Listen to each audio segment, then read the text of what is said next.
people play with people intelligence the way they play with people intelligence and intellect. You know, the way they do today. You know, people are telling lies for a living. You know what I mean? You know what's the to me? There's a who pick who he fight with. Right. Like if you see it and you go, oh, I'm not going because this nigga. I think I can take him. Right. They ain't never check into nobody. No. You know what I'm saying? They just go to their hotel and move militant. You know what I'm saying? When you move around the city, bro, you gotta be careful. And that's just, we dealing with G-Unit.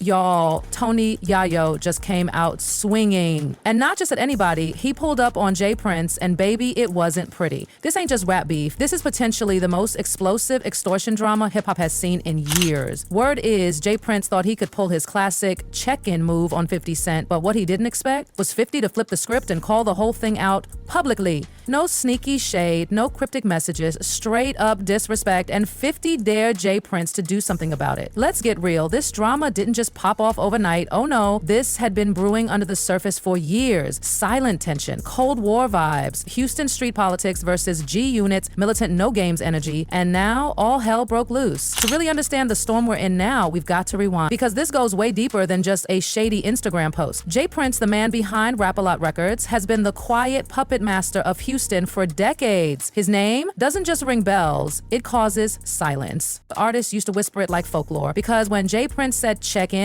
you did or else. Now flip the script. Enter Curtis 50 Cent Jackson, the one rapper who's allergic to bowing down. Since day one, 50 built his entire career off not folding. From beefing with Ja Rule to burning bridges with Murder Inc., dude has always moved with militant energy. G-Un didn't do alliances, they did damage. So when whispers started that 50 might be relocating to Houston, people already knew it was about to get messy, because if 50 landed in H-Town and didn't check in with the king, that's not just shade, that's full-on war. And yep, it happened. At first, it was a cold, subtle feud. 50 was up in New York trolling online, while J Prince ran Houston like the silent kingpin he's always been.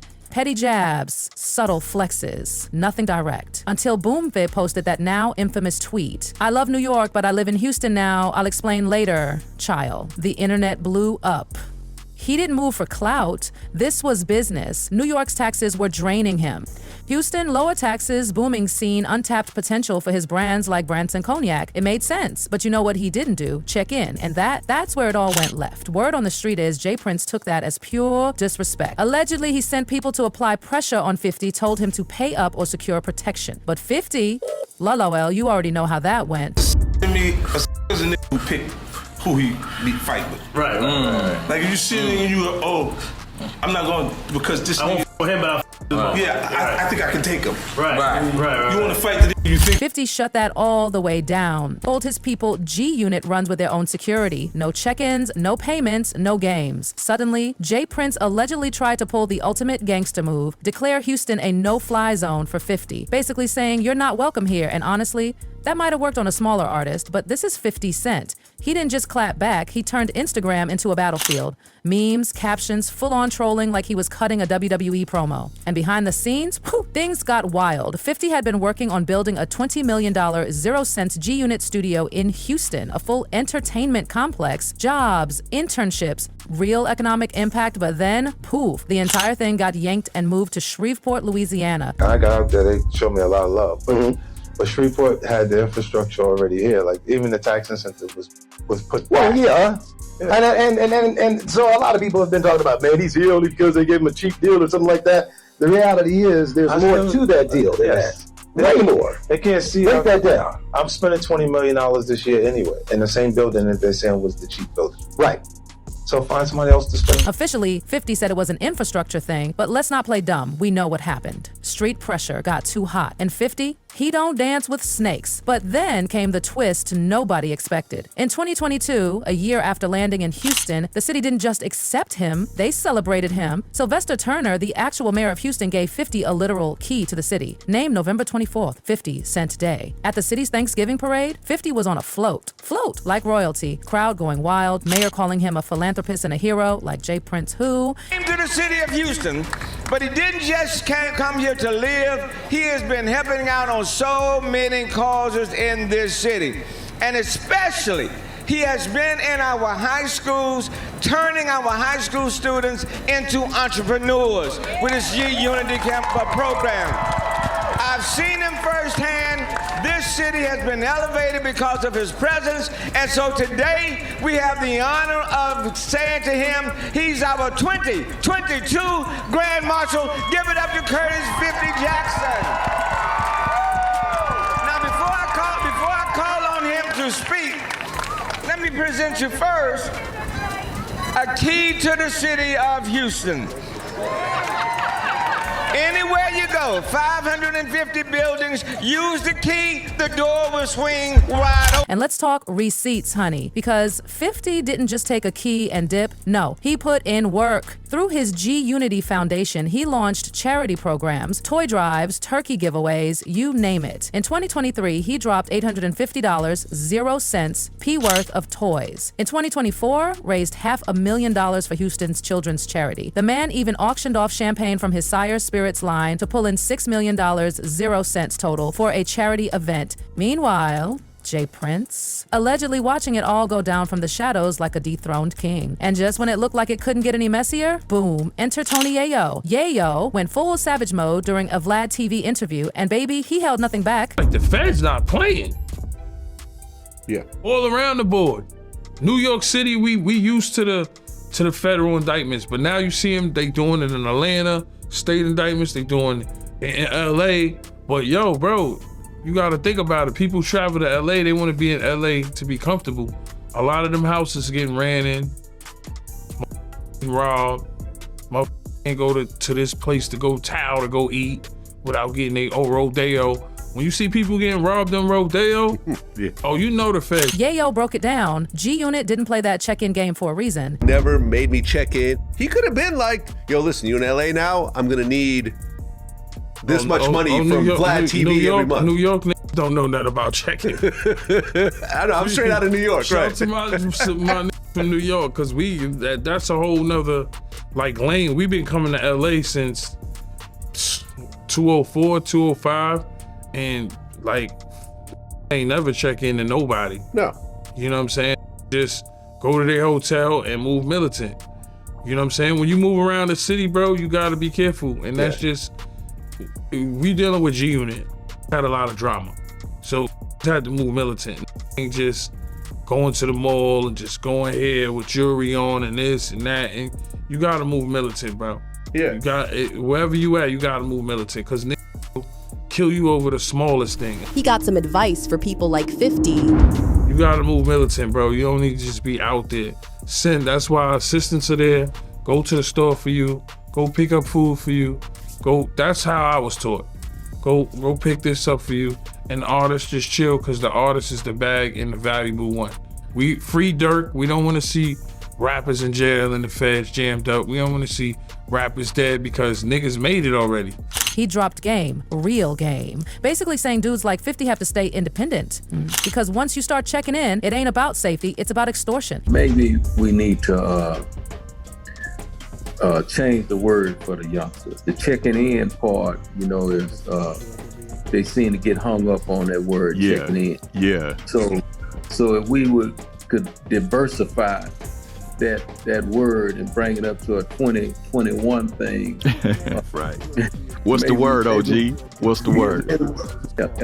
Maybe we may want to tell them they need to get. He said it plain, that check-in stuff, just a slick way to line artists up to get robbed or taxed. You either pay or you get stripped, simple as that. Stupid, right? Yeah. You're stuck on stupid and you're not using your powers or access to powers that you have. You're looking at it as a negative versus a positive. We all know if you can tap into good people wherever you go. Wherever, yeah. But I mean, it's a blessing, Rick. J. Prince built a whole empire pretending it's about protection, crowned himself king of Houston and tried to play gatekeeper with a smile. But let's be real, it's a scam. You pay respect, and that means running them pockets. If you don't, your chain might disappear. Or worse. Yayo even brought up Pop Smoke's tragic death as a cautionary tale. These street alliances come with consequences, and when the heat turns up, ain't nobody coming to save you. Just hashtags and RIP posts. He made it clear, G-Unit doesn't do street favors. They stay dangerous, self-reliant. Because once you start playing mob games, the feds get interested, and baby, when the word Rico enters the chat, it's a wrap. Yayo didn't just talk about the risks, he pointed at real examples. And one of the most shocking? NBA. He came through Houston on business, did his thing, but guess what he didn't do? Yup, he didn't check in, and boom, within days, his spot gets hit. Robbery, chains gone, cash gone, even his car keys gone. Don't turn me down. What you said? Don't turn me down, bitch. I don't, folks. Don't turn you down? Yeah, man, what you on, folks? What you mean what I'm on? What you on, nigga? What the deal there? What up? What up? You want to buy your shit back or what? You ain't get you flunked out ass little nigga. I'm trying to see where you at. You dumb mother. What you got? $20 out of car? Nah, nigga. You know what we got, nigga. Stop that cap. You mad? Man, crazy as a motherfucker. Nigga, capping, bro. They gonna believe anything. You want me to start my car? I just took a picture in the same car today with my little boy. You. And then, out of nowhere, Jay Prince pops up on Instagram like the city's savior, posting a video showing he recovered the goods, but instead of handling it privately like a real OG, he made it public, like it was a PR stunt. Oh, you know what I mean? Because the little homie young boy place got broke into, people went in his place, disrespected different things, and you know, I got a call about it. And the little homies that went into this place want to make that right, because they understand that, you know what I mean, young boy family is okay with me. And as you can see, homie, to make a long story short, I got your keys to your Rolls Royce, I got your keys to your McLaren, you know, all that shit that they took, and the homie, Shakur, what you got, homie? You got your Rolls Royce umbrellas, you got your keys, got a bunch of other shit. Youngboy did not hold back. He clapped back hard, called out Jay Prince for acting like a 60-year-old clout chaser, trying to get likes instead of keeping it real. Said if Jay Prince really had love, he'd have hit his phone, not Instagram. And then it got even louder. Hey, I don't want no friends. I don't want no new relationships. All that. Hey, I don't respect none of that shit, man. If you got something for me, man, they got plenty around me you could call. Man, nigga. It's plenty ways you can get in touch with me. Man, don't get on no internet and do nothing publicly. Don't do nothing dealing with no publicity, none of that pussy and shit. And I'm good on the keys, gangster. When you buy shit cash, two keys come with the car anyway. Man, you Cameron and Mace, yes, them, jumped in the mix. Dragged Jay Prince for acting like a fake mob boss in 2024. Said if you're still trying to be Suge Knight at 60, you already failed. Dealing with older people, they're the last to know that things have changed. We not your little niggas. Like, the way you talking, I don't get what you mean.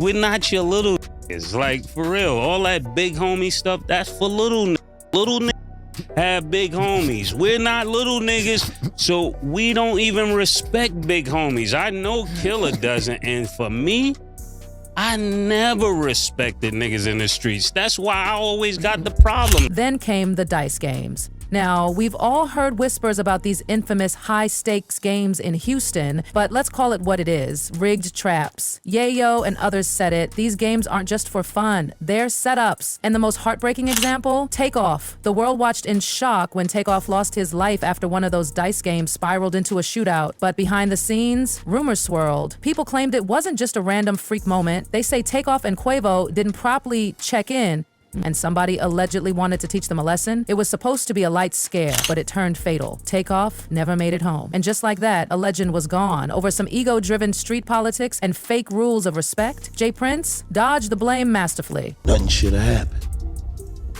What do you say to that? What I would say to that is, you know, I have a track record, man, and the Prince family have a track record of 30 plus years of, you know what I mean, honoring and loving on our guests and being with our guests, and no shit like this never happened.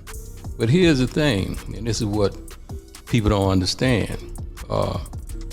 We ain't never had nobody to attack us, if you know what I mean. You know, when a man attack a situation with a weapon, then, you know, it become a playing field where, you know. Every time someone brings it up, he deflects. Mumbled. Says, it wasn't like that. Baby, the silence speaks volumes.